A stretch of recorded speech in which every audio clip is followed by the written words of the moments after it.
បាទនេះការមានលដីការនេះអាចច្រើនណាស់ច្រើនមែនទេណាសោកសទុះពេញដើម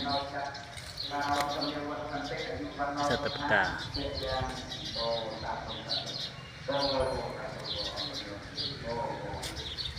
ការរី